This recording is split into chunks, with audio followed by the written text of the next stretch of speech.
viernes 16 de febrero, lección número 7, tu amor es grande hasta los cielos. Te alabaré entre los pueblos, Señor, cantaré de ti entre las naciones, porque tu amor es grande hasta los cielos y hasta las nubes tu fidelidad. Salmo 57, 9 y 10. Señor, hemos llegado al día de preparación.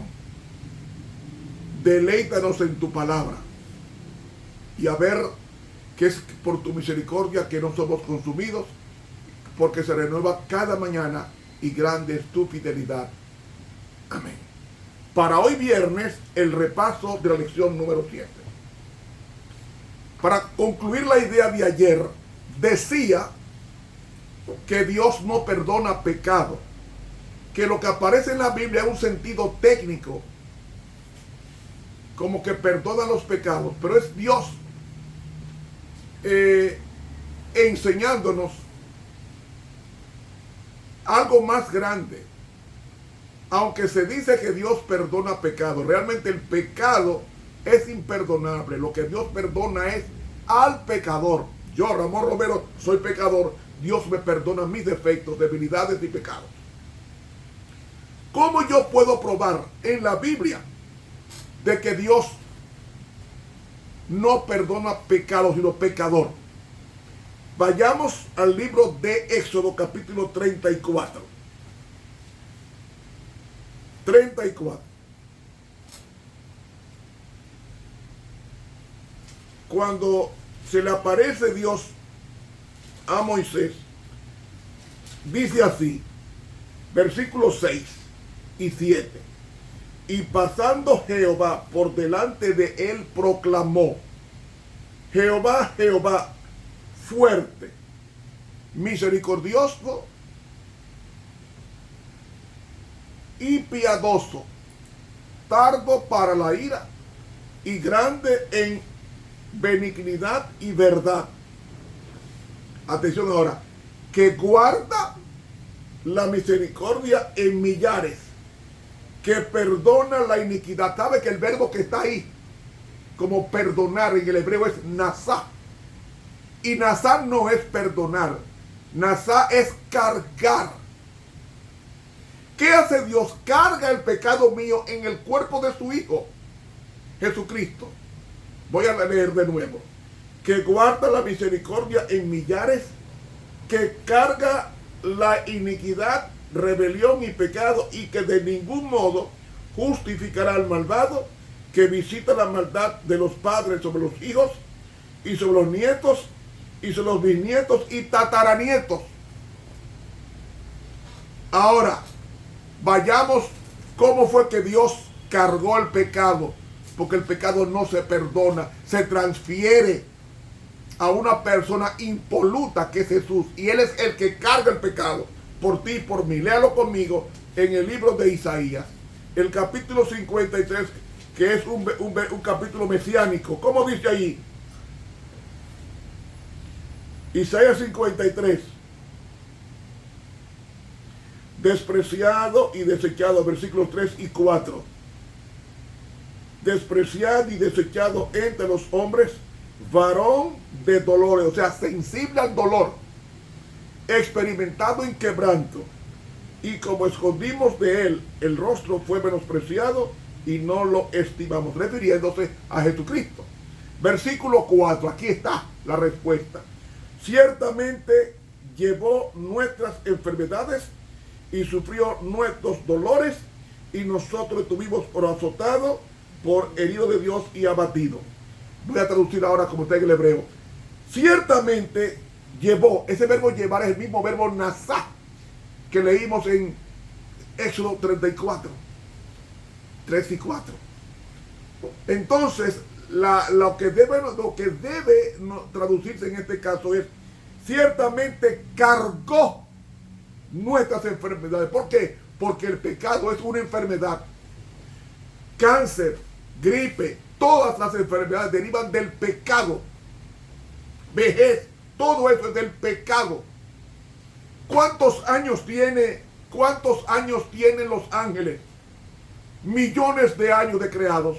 Sin embargo, cada vez que la Biblia lo menciona, son personas jóvenes.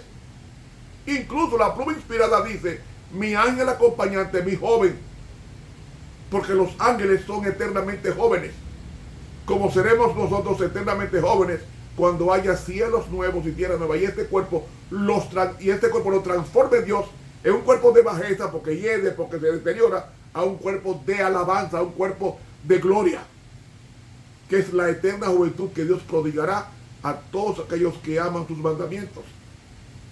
Entonces, sobre Cristo, Él puso, el verbo nazá no es una carga cualquiera, es una carga pesada.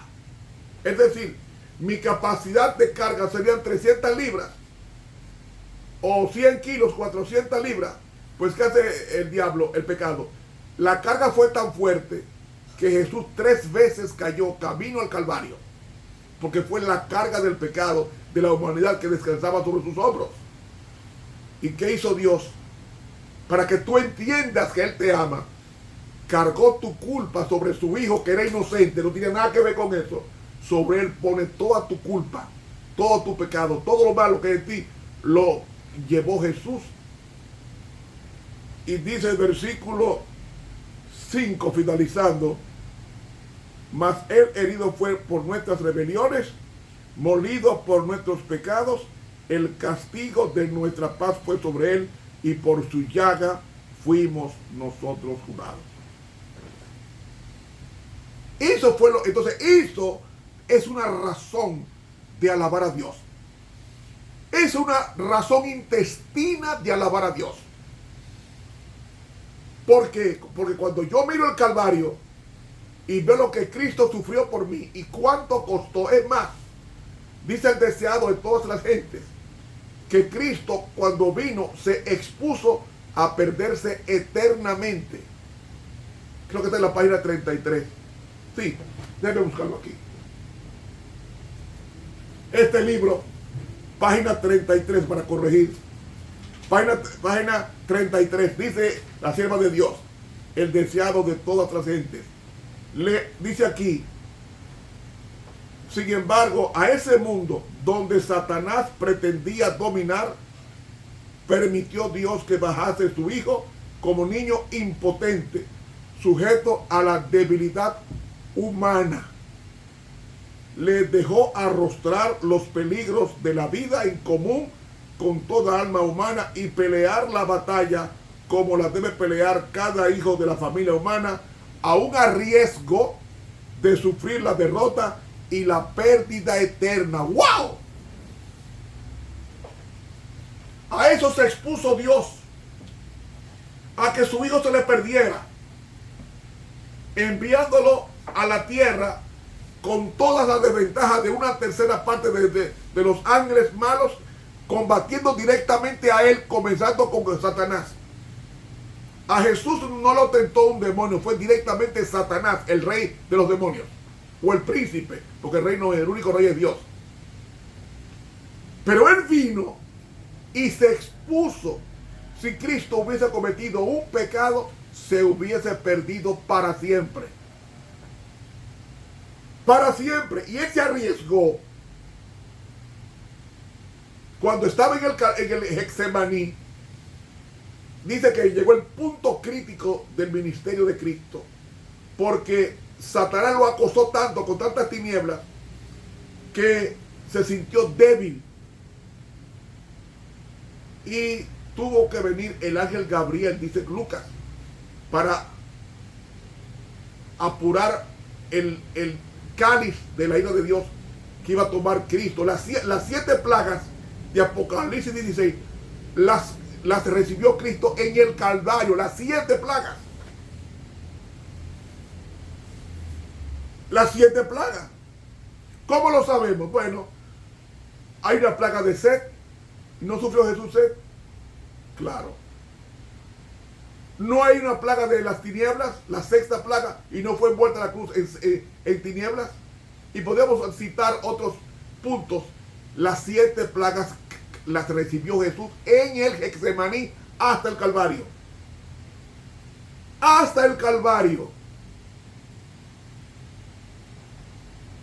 Y si hubiese cometido un solo pecado, Cristo se hubiera perdido para siempre como humano y no subiría a la presencia de Dios al tercer día. ¿Ve cuán solemne es esto? ¿Cuán delicado es esto?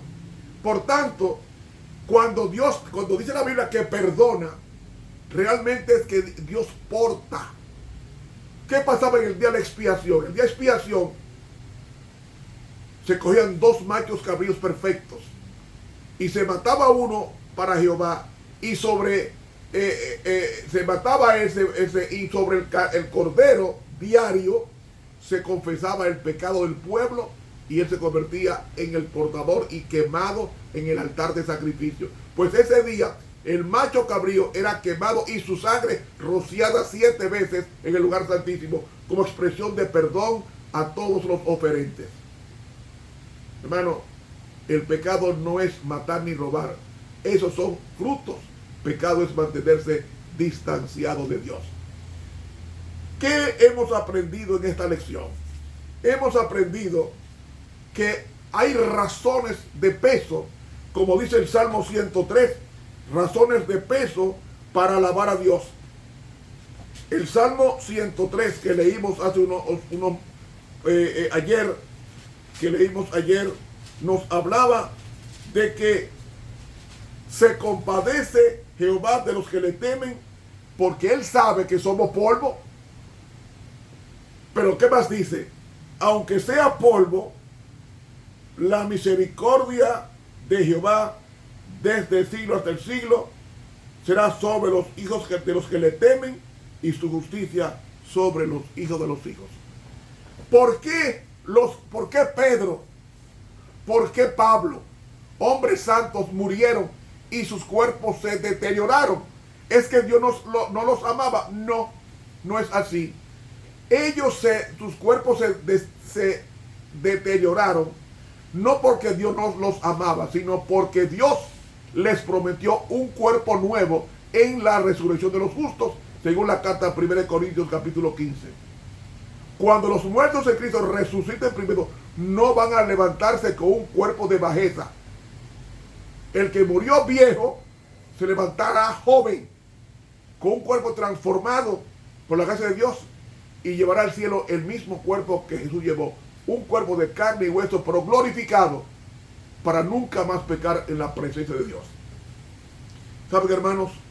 Por eso hay que alabarle. El libro de Apocalipsis es un libro de alabanzas.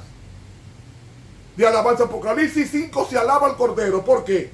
En Apocalipsis 5 se alaba al Cordero porque Él venció en el Calvario los principados y potestades, y ahora ninguna condenación hay para los que están en Cristo Jesús.